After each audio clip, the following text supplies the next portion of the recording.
Welcome back, folks. Sheepdog Smokey here, and I hope you're having a good start to a weekend, as good as you can, with all the insanity still going around. There's been, of course, in the last day or so, a concerted effort to twist the report from a coronavirus task force briefing into lies once again. You see, first, it was that President Trump told people to go out and take any hydrochloroquine they could. Well, he didn't. And the report about a gentleman who took chloroquine phosphate, which is an aquarium cleaner, is now being looked at as a murder trial with his wife as the suspect. You see, people are remembering him as a level-headed engineer. Anyone who has the title, official title, of engineer is going to be smart enough to know that chloroquine phosphate is not the same as hydrochloroquine. They're also going to know that hydrochloroquine is not something you can buy at a pharmacy. They're also going to have listened to medical doctors who say that hydrochloroquine, when coupled with zinc, was providing favorable results. What this looks like now with the latest report is that the woman, in this case, added chloroquine phosphate, aquarium cleaner, to a soda that the man later drank. Thus, it's a murder completely unrelated to anything dealing with the coronavirus. Currently, the screaming is about bleach or other disinfectants. What was actually said is the president was referring to some research that is going on involving ultraviolet light and other things of that nature in some way being introduced to the inside of the human body, basically the lungs. If you look at Amazon for cell phone disinfector or cell phone cleaner, you'll find a lot of things that use ultraviolet light. The researchers are reporting that they are researching this. The president was briefed about it. The president discussed it. The president is not a researcher. He is not in any way involved in the medical field other than being the president of the United States and getting briefings from those who are.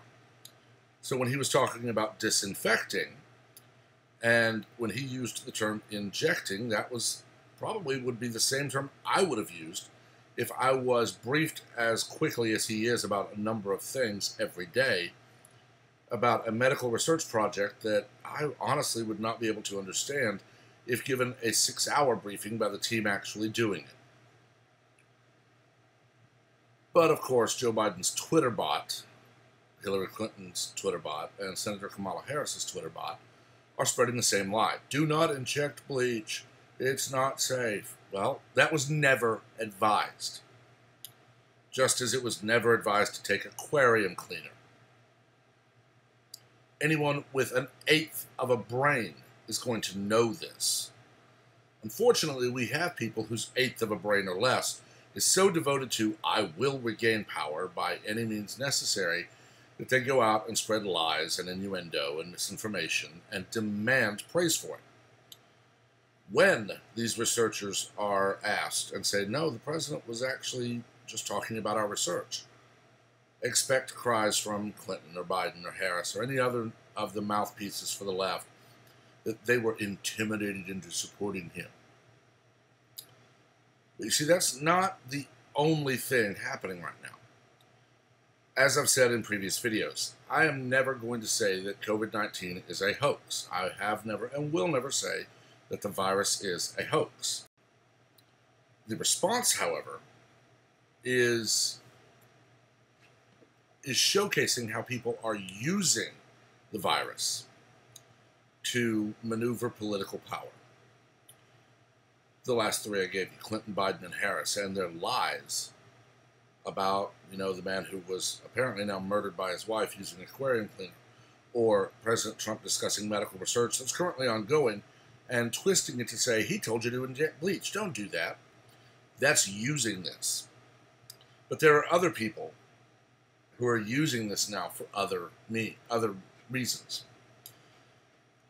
Judicial Watch has recently reported that the FBI is now stonewalling them again on documents This time saying that the employees who would normally go in and search through the documents for what has been requested were deemed non-essential and furloughed in mid-March.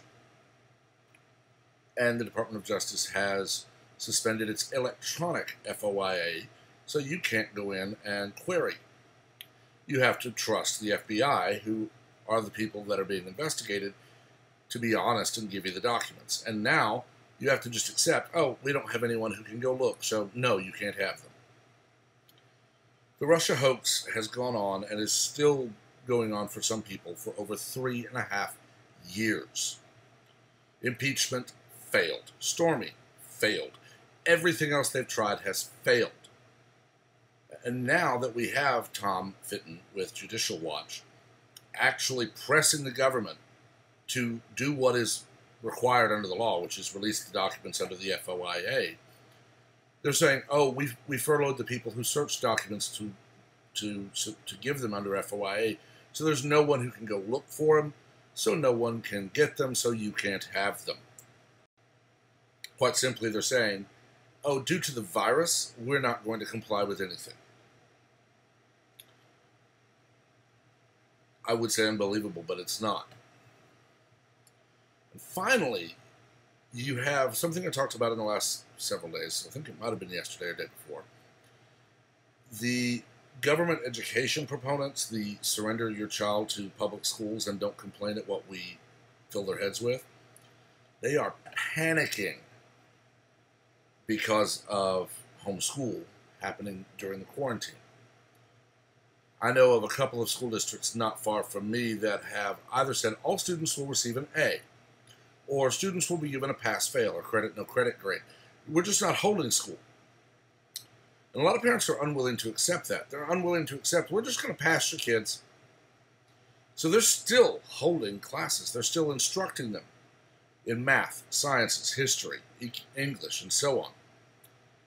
And the proponents of surrender your child and we will fill their head with hatred for everything you believe are panicking because they now are watching as parents are realizing public school is by and large a joke. Like any industry, there are good people who are there just to educate. I know several people who truly have a heart for education.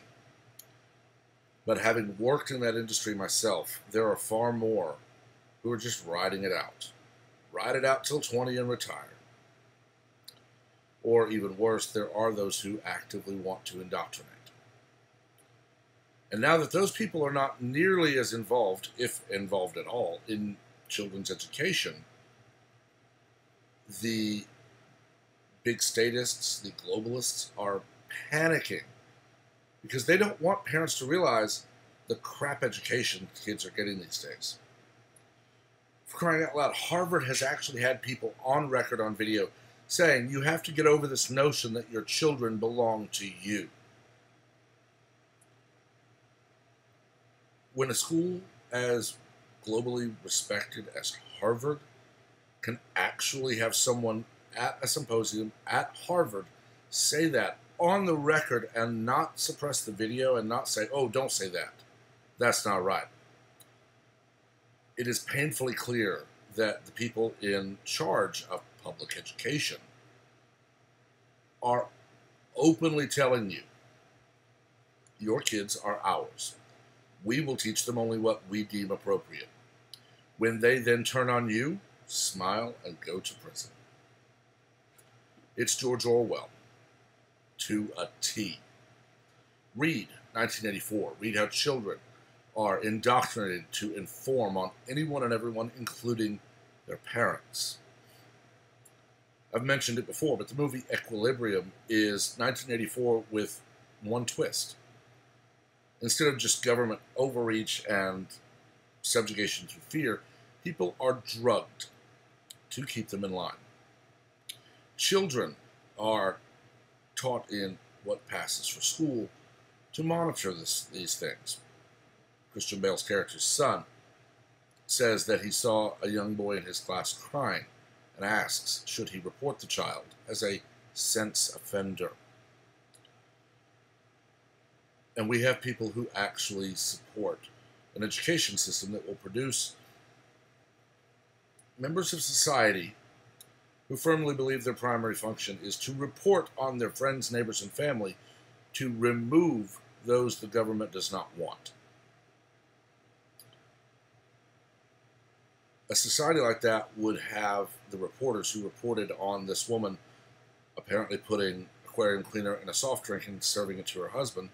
They would turn in the reporters for whatever they want to say it is, to have the reporters punished for reporting it. They would report Tom Fitton for pressing for documents that legally he should be able to receive. And they would report the people who are upset because people are openly saying your children are not yours, they're ours, as dissidents. It's just not something that anyone should ever even be able to stomach. And yet we have millions of people in this country alone who are open proponents of surrender everything you have, mind, body, and soul, to the will of the government.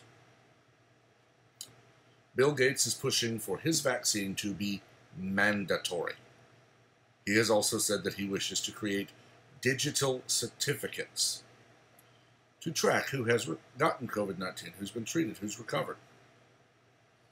Apple and Google are saying that they will be putting software on their devices to help track movement, to track the virus. Los Angeles is deploying drones. Other cities are doing the same to track you during this quarantine. I've said it before, and I will say it again and again and again until the day I die. The day the government declares you will take this shot or be exiled from society, I will leave and self-exile. The day they say you will have this chip put in your hand or you will be killed, I will open fire and die in a hail of bullets. The day I am told, bow to the government or die, is the day I leave this planet. I will live on my feet and I will die on my feet before I serve tyrant governments in any way. And there are a lot of people who believe as I do. Honestly, the two best portrayals of what I think will happen if they try this come from the book series and, in some ways, the movie adaptations of Left Behind by Tim LaHaye and Jerry Jenkins. In that series, it is post-rapture. The world is dealing with the vanishing of millions and millions of people, all Christian. Those who thought they were begin to repent, and a revival begins. But there are pockets of people living completely separate from society. They grow their own food. They make their own clothes. You also see this to an extent in Brave New World by Aldous Huxley. You see how while the vast majority of the world is ruled and kept peaceful by the people who engineer children and mandate if you get pregnant, you will abort. Just take these drugs and have a vacation. And all of that. There is at least one pocket society, if not a couple or three or four, where people still have children. They still marry. They don't do all the drugs. They still worship. And they're seen as backward, ignorant, while they're actually freer than anyone else on the planet. The day that the government rules you will bow or die, there will be a massive pushback from a massive chunk of people. And you will see society splinter. And you will see swaths of land that suddenly become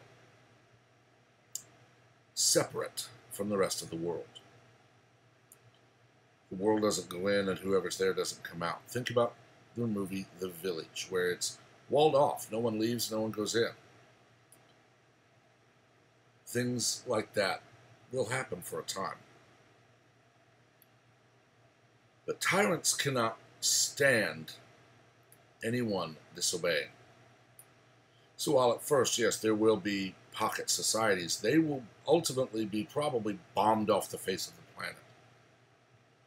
and the ignorant masses will cheer as the politicians tearfully bemoan the unneeded loss of life of dissidents who simply will not do what's right for the rest of the world.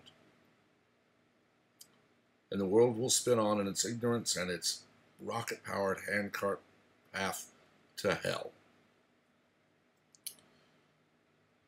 I don't know what else I can say on it. I've talked a long time. So I'm going to end it here. Let me know what you think. I will have links to the 3 stories I discussed in the description, as always. Remember, though, to be civil. We are not here to scream, yell, and insult each other. We're here to talk, discuss, and debate. And we can do that civilly as adults.